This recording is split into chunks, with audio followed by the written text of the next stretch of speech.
Ebro is struggling to stay relevant and compete after losing his show at HOT97. Now things are tougher. You know what I'm saying? We're not traditional media anymore. We're just some people on YouTube, so it's a lot different. Which makes sense because Ebro in the Morning wasn't just a normal show. It was really one of the pillars of New York morning radio, right alongside with The Breakfast Club. And when they were with HOT97, they had everything you could ask for. Top-tier equipment, full experienced staff, and resources. And with their radio dominance came real influence and power in hip-hop.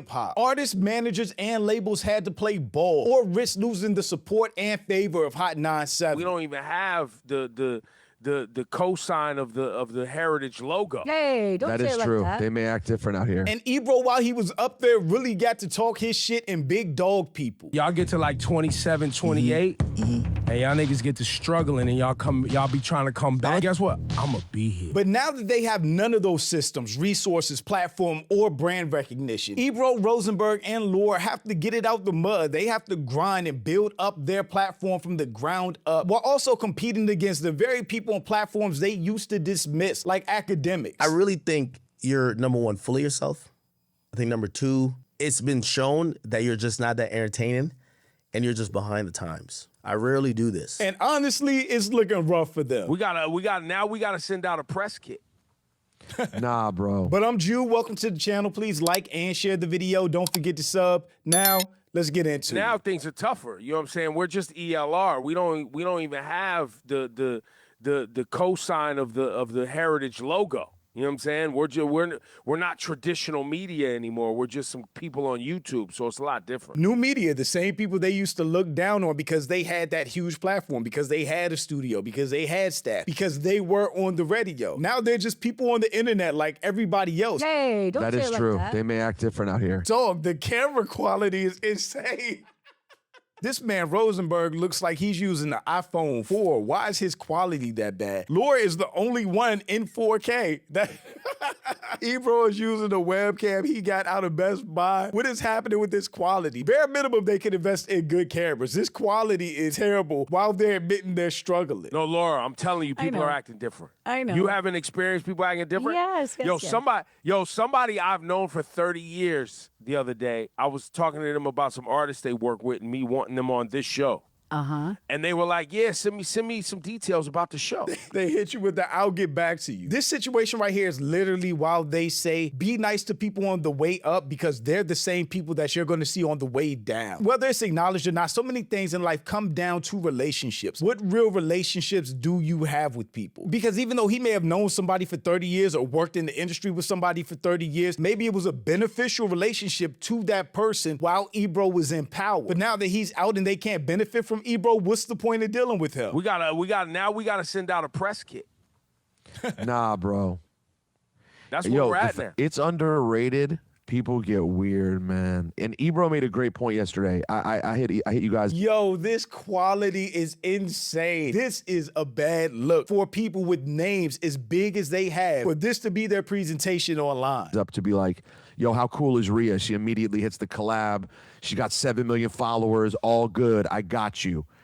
These artists that we've known for years, you try to collab them on something. They act like their Instagrams so damn precious. They can't accept the collab to promote. That's what the trade-off is here.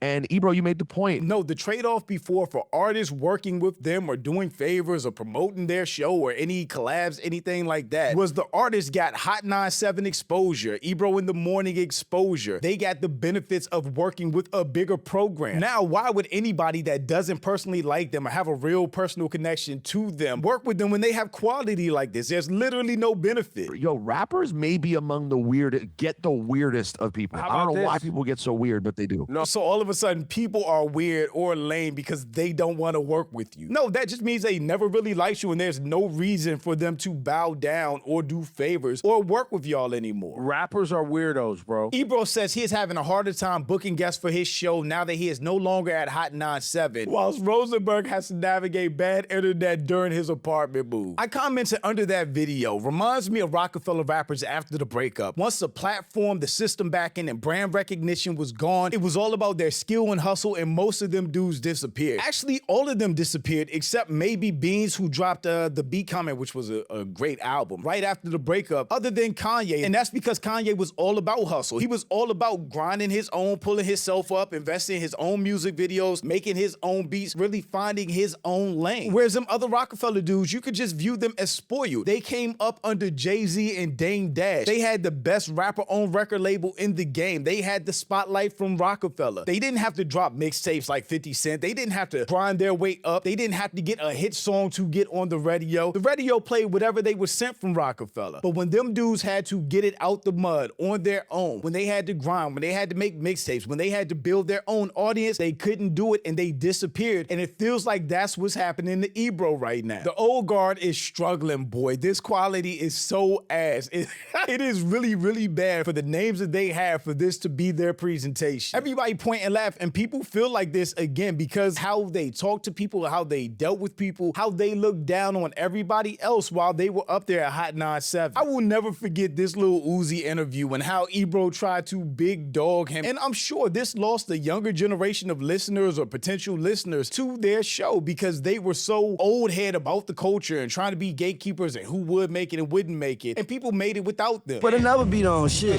Nah, because all I got is old man beats and you're not built for Hey, that. listen.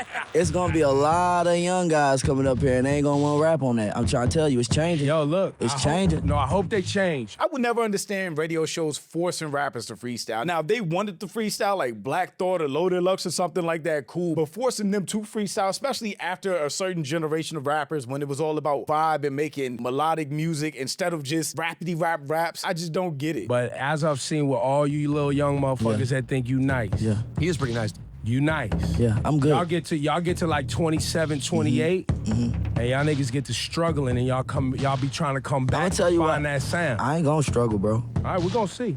We gonna see. Oh, you We gonna learn. And guess what? I'ma be here. That sounds absolutely crazy now. This is the equivalent of an artist losing a record deal. Without the big funding, nobody cares. Everything you thought was real was fake. I think we saw that most recently probably with Meek Mill, who finally got out of his record deal and has dropped albums that basically nobody has heard or listened to or really didn't get wide recognition because, again, you're removed from that system and built-in audience and you have to start from scratch, really rebuilding your audience, how you distribute your music. It's just so much that goes along with it. And Ebro and them already look tired and defeated, and they don't look like they're about that grind life. Ebro is finding out the hard way that he isn't as liked as he thought he was. Ebro called Drake a cancer, yet he's the actual cancer in hip-hop. I think it's so underestimated how much being a likable person actually matters in this world. People will give you grace and do favors for you that they won't do for anybody else if they really connect or vibe with you. If they had real relationships with people, with these managers, labels, and the artists that they're talking about, they wouldn't be getting left on red like they are. Now, I don't really remember where the beef stemmed from Hot 97 and Academics. It may have been the Drake-Kendrick beef. Maybe it started before that. But I do know they always looked down on people like Academics, kind of saw him as a parasite and beneath them, again, because they were on the radio. They had this big syndicated program and a huge platform. You can love or hate Academics, but one thing you can't do is knock his grind. He really built his own platform, and he's one of the biggest voices in hip-hop media, especially online and social media where it matters. He perfected building a loyal audience, talking about things that matter in a way that matters, and he cuts through all the noise when it comes to a lot of the things like the Kendrick-Drake beef. And he really called out how far behind the times they were in a lot of ways. I really think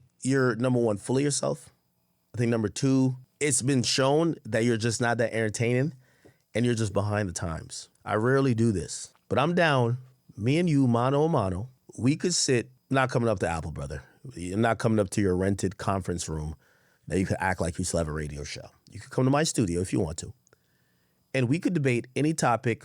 You don't got to send me the topics. Radio is in a really an abysmal state. And whether you're broadcasting, no matter what you do. I'm streaming here, but I'm broadcasting. If you're on a radio station, you're broadcasting. Even if you're on a podcast. Everybody saw these inflated views.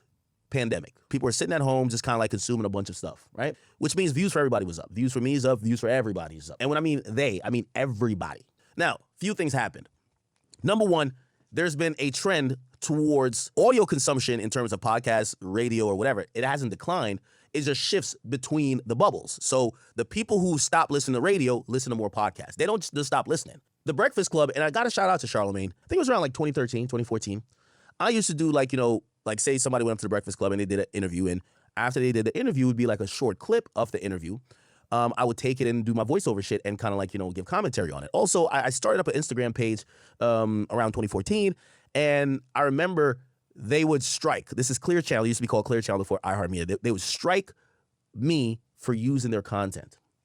I remember talking to Charlamagne, and he was very progressive in how he thought. And I remember him personally talking to Clear Channel and saying, hey, why are y'all using your strikes to have people not react to our content? We have really capitalized on virality. Remember the Ray J thing? Let them do it. At first, they didn't have a YouTube channel because at that time, who cared about a YouTube channel? They were just pumping out these interviews. You would basically go to their website, and if it was an interview, let's say with Kershaw and Rock, you would have to hit the player. I don't know if y'all remember. Now, what people on YouTube would do, they're like, yo, nobody wants to go to a website. Websites are kind of becoming antiquated. They would rip the video off of the website and put it on YouTube. Charlamagne was progressive enough to say, yo, listen, they're promoting our shit. They're not stealing it.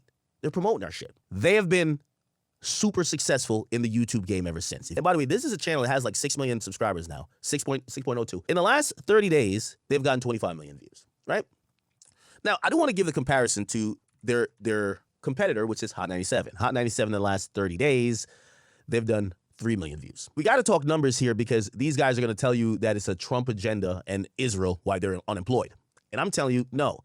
The writing was on the wall, not because there was new leadership. It's because someone knew how to use a fucking calculator. You guys were hemorrhaging money, not making money. Ebro is struggling now and maybe will never find his footing again where he was in rap conversations because he thought he was bigger than the program, looked down on a lot of people and artists, was really dismissive throughout his tenure if people didn't fit his certain level of being a rapper or entertainer. And now that him, Rosenberg, and Laura, just people with microphones and a camera like everybody else, they have to compete in this modern internet era. And if they don't catch up fast, they never will. But shout out to my channel members. Thank you so much for supporting. And thanks for watching. Y'all let me know what you think about all this in the comments. Also, make sure you check out the next video. And don't forget to follow us on Instagram for behind the scenes and life stuff. And I'll catch you next time. Peace.